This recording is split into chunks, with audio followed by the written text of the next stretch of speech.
Hi friends, welcome to Market GM. நான் உங்கள் கணேஷ். எல்லாரும் நல்லா இருக்கீங்களா friends? இன்னைக்கு இந்த வீடியோவில் நம்ம ஷார்ட் ஸ்ட்ராங்கிள் பார்க்க போகிறோம். இந்த ஷார்ட் ஸ்ட்ராங்கிள் வந்து ஒரு ஆப்ஷன் செல்லிங் ஸ்ட்ராட்டஜி. இது நிறைய ஆப்ஷன் செல்லர்ஸ் வந்து இந்த ஸ்ட்ராட்டஜியை பயன்படுத்துவாங்க. அதுக்கு முக்கியமான காரணம் என்னென்னா இந்த ஸ்ட்ராட்டஜியை கன்ஸ்ட்ரக்ட் பண்ணது ரொம்ப ஈஸி.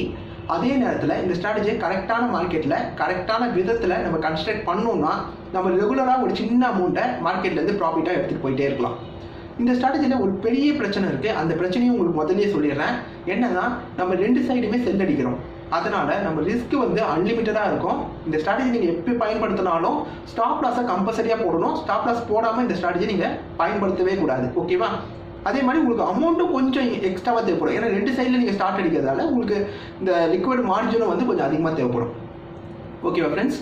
இந்த ஸ்ட்ராட்டஜியை எந்த மார்க்கெட்டில் நம்ம பயன்படுத்துவோம்னு பார்த்தீங்கன்னா, மார்க்கெட் வந்து ஒரு சைட்வே மார்க்கெட்டாக இருக்கணும், ரொம்ப காமாக இருக்கணும். அதாவது எந்த ஒரு பெரிய நியூஸ் அனௌன்ஸ்மெண்ட்டும் வரக்கூடாது. உதாரணத்துக்கு ஆர்பிஐ இன்ட்ரெஸ்ட் ரேட் அனௌன்ஸ்மெண்ட்டு, ஒரு முக்கியமான கம்பெனிகளுடைய ஆனுவல் ரிசல்ட்டு, இந்த மாதிரிலாம் நடக்கிற டைமில் இந்த ஸ்ட்ராட்டஜி நம்ம பயன்படுத்தக்கூடாது.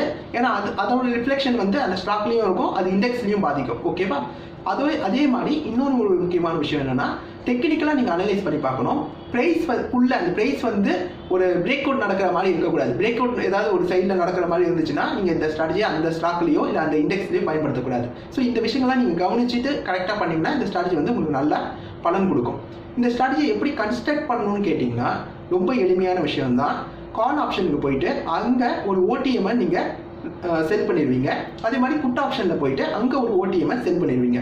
முடிஞ்ச வரைக்கும் அந்த ஓடிஎம் வந்து ஏடிஎம்லேருந்து ரொம்ப தள்ளி இருக்க ஓடிஎம்மாக இருக்கணும். இப்போ நீங்கள் ஏடிஎம் பக்கத்தில் இருக்க ஓடிஎம்மை வந்து செல் பண்ணிங்கன்னா உங்களுக்கு ப்ரீமியம் அமௌண்ட் வந்து நிறைய கிடைக்கும். இருந்தால் கூட உங்களுக்கு ரிஸ்க் வந்து அதிகமாகும்.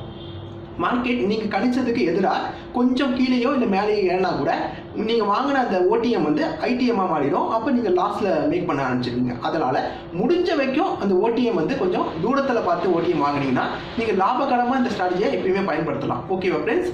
இந்த ஸ்ட்ராட்டஜியை பயன்படுத்தும் போது நீங்கள் ஸ்டாப் லாஸ் கம்பல்சரியாக போடணும். மார்க்கெட்டில் பெரிய நியூஸ் எதுவும் வரக்கூடாது. அதே மாதிரி நீங்கள் பிரேக் அவுட் ஏதாவது நடக்குதா இல்லையா என்பதை டெக்னிக்கலாக அனலைஸ் பண்ணிவிட்டு நீங்கள் பண்ணணும். அதே மாதிரி ஏடிஎம்க்கு பக்கத்தில் இல்லாமல் கொஞ்சம் தூரத்தில் பண்ணிங்கன்னா இந்த ஸ்ட்ராட்டஜி வந்து ஒரு சேஃபான ஸ்ட்ராட்டஜியாக உங்களுக்கு கண்டிப்பாக இருக்கும். இப்போ இந்த ஸ்ட்ராட்டஜியை நம்ம சென்சிபிளில் பயன்படுத்தி நல்லா எக்ஸ்ப்ளோர் பண்ணி பார்க்கலாம். ஓகேவா? அதுக்கு முன்னாடி எப்பயும் போல் ஒரு ரிக்வெஸ்ட்டு என்னென்னா, நம்ம சேனலை சப்ஸ்கிரைப் பண்ணிட்டு பாருங்கள். ஏன்னா நீங்கள் செய்கிற அந்த சின்ன ஹெல்ப் வந்து எனக்கு மிகப்பெரிய அளவில் பயனுள்ளதாக இருக்கும். ஓகேவா ஃப்ரெண்ட்ஸ்? இப்போ நம்ம சென்சிபிளில் வச்சு இந்த ஸ்ட்ராட்டஜியை ஃபர்தராக வந்து நம்ம எக்ஸ்ப்ளோர் பண்ணி பார்க்கலாம். இப்போ நம்ம சென்சிபிளில் இருக்க ஸ்ட்ராட்டஜி பில்டரை பயன்படுத்தி நம்மளுடைய ஸ்ட்ராட்டஜியை வந்து நல்லா எக்ஸ்ப்ளோர் பண்ணி பார்க்கலாம். நான் நிஃப்டி சூஸ் பண்ணிக்கிறேன்.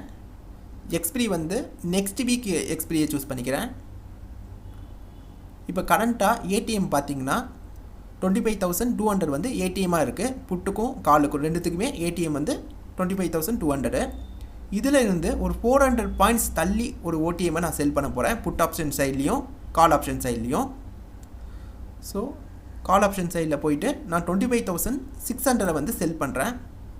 இதை நான் செல் பண்ணனா எனக்கு மேக்ஸிமம் ப்ராஃபிட் வந்து 1,500 கிடைக்குது. மேக்ஸிமம் லாஸ் வந்து அன்லிமிட்டடாக இருக்குது. தேர்வ் பண்ணுற ஃபண்டு வந்து 1,80,000 தேவைப்படுது இதை பண்ணத்துக்கு, நான் இதை செல் பண்ணத்துக்கு. இப்போ புட் ஆப்ஷன் சைட்லேயும் போயிட்டு இதே தான் நான் பண்ண போகிறேன். ஒரு 400 பாயிண்ட் தள்ளி நான் செல் பண்ண போகிறேன்.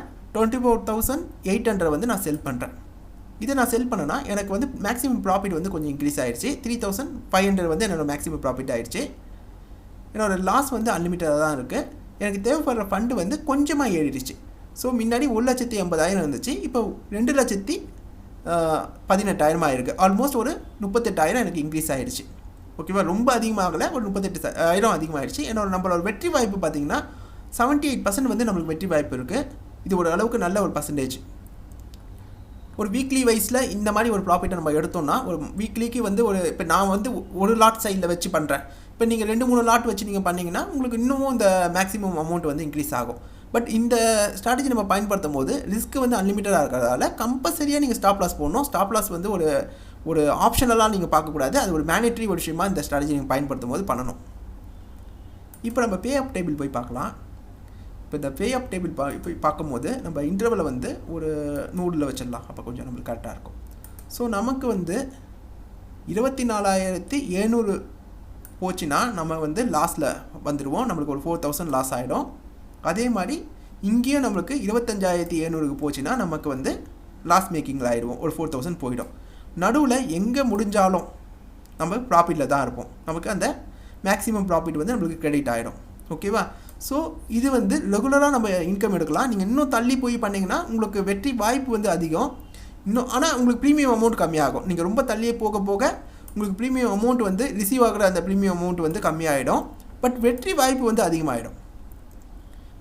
இப்போ பார்த்தீங்கன்னா இன்னும் நான் தள்ளி பண்ணுறேன். நமக்கு தேவைப்படுற ஃபண்டும் கொஞ்சம் கம்மியாகிடுச்சு. நமக்கு 2,05,000 ஆகிடுச்சு. வெற்றி வாய்ப்பு பார்த்தீங்கன்னா ஆல்மோஸ்ட் 89% வெற்றி வாய்ப்பு இருக்குது. இந்த மாதிரி நம்ம பண்ணோன்னா ஒரு ப்ராபபிலிட்டி பார்த்தீங்கன்னா நமக்கு அன்லிமிட்டடாக இருக்குது. அதே நேரத்தில் இது மேக்ஸிமம் ப்ராஃபிட் வந்து கம்மியாகிடுச்சு. இப்போ ஒரு 1,500 ரூபாய்க்கு வந்துருச்சு. ஓகேவா? ஸோ நம்ம விருப்பப்படுறது தான்.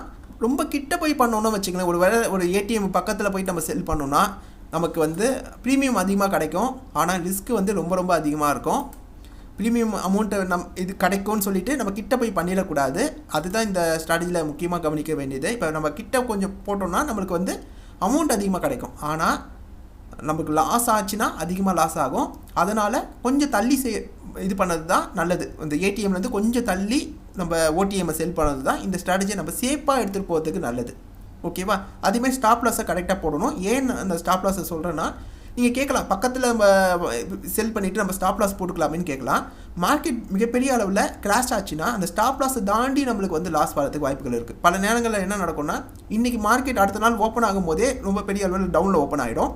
அப்படி ஓப்பன் ஆகிடுச்சுன்னா நமக்கு ஸ்டாப் லாஸ் போட்டு வச்சுருந்தா கூட அது வந்து நம்மளுக்கு ஒரு முழுமையான பாதுகாப்பை கொடுக்காமல் போயிடும். அதனால தான் கொஞ்சம் தள்ளி பண்ணுங்க நான் சொல்கிறதுக்கு முக்கியமான காரணம். மார்க்கெட் எதாவது கிராஷ் ஆனால் கூட நமக்கு ஓரளவுக்கு பெரிய பிரச்சனையில் போய் நம்ம மாட்டிக்க மாட்டோம். இந்த ஸ்ட்ராட்டஜி நீங்கள் பயன்படுத்தும் போது நீங்கள் ஒரு நல்ல ஒரு அமௌண்ட் உங்களுக்கு வந்துருச்சுன்னா, ஒரு 80% உங்களுடைய ப்ரீமியம் அமௌண்ட் ரிசீவ் ஆனது வந்து கலெக்ட் ஆன பிறகு நீங்கள் ரன்னிங்லேயே இதை வந்து வெளியே வந்துடலாம். இந்த எக்ஸ்பிரி வரைக்கும் நீங்கள் வெயிட் பண்ணணும்னு அவசியம் இல்லை. ரன்னிங் ப்ராஃபிட்டில் இருந்தாலே அந்த டைம்லேயே நீங்கள் வெளியே வந்துடலாம் ஃப்ரெண்ட்ஸ். ஓகேவா? இதுதான் இந்த ஸ்ட்ராட்டஜி. இது ரொம்ப எளிமையான ஸ்ட்ராட்டஜி தான். இதை நீங்கள் ஸ்டாக்லேயும் அப்ளை பண்ணலாம், இண்டெக்ஸ்லையும் அப்ளை பண்ணலாம். ஆனால் அந்த அப்ளை பண்ணதுக்கு முன்னாடி எந்த பெரிய ஈவெண்ட்டும் வருதா வரலையா என்பதை தெளிவாக செக் பண்ணிவிட்டு, ஏதாவது பிரேக் அவுட் இருக்கா இல்லையா செக் பண்ணிவிட்டு இதை பண்ணிங்கன்னா இது சூப்பராக உங்களுக்கு வந்து ஒரு ரெகுலர் இன்கம்மை கொடுத்துக்கிட்டே இருக்கும். ஓகேவா ஃப்ரெண்ட்ஸ்? இப்போ இந்த வீடியோவை நான் முடிச்சுக்கிறேன். நீங்கள் மறக்காமல் நம்ம சேனலை சப்ஸ்கிரைப் பண்ணிக்கோங்க. இந்த வீடியோ பிடிச்சிருந்தா லைக் பண்ணிக்கோங்க. ஓகேவா? Take care, bye by.